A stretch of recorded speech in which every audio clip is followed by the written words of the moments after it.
Kabilang sa marching orders ni Pangulong Bongbong Marcos kay bagong DILG Secretary John Vic Remulla ang pagpapatupad ng Pogo ban. Nangako naman si Remulla na uunahin niyang ipasara ang mga Pogo sa Cavite. Nasa frontline ng balitang yan si Gio Robles. Nanumpa na kanina kay Pangulong Bongbong Marcos si John Vic Remulla bilang bagong kalihim ng DILG. Pinalitan ni Remulla si dating Secretary Benhar Abalos na nagbitiw para tumakbong senador. Kasama sa oath-taking ang kapatid niyang si DOJ Secretary Boying Remulla. I've seen everything from crooked cops to good officials to bad officials, and I think I know what the reforms and what forward paths should be taken.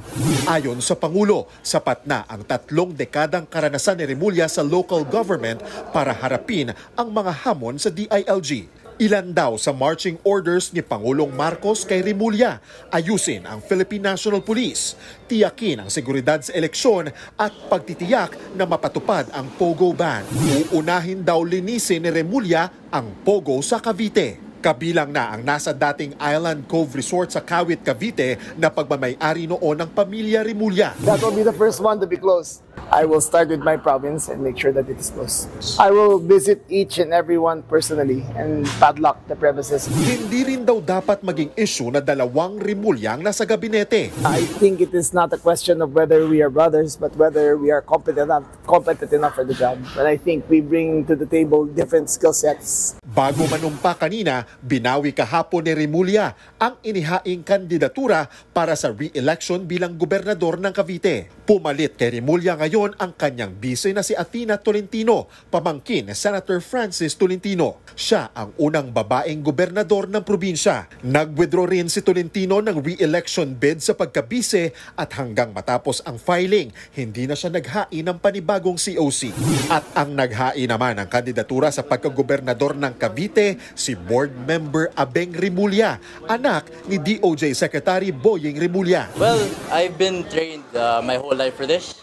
I believe that we've been prepared correctly. We have a great support system, and I have my uncle and my dad to guide and support us.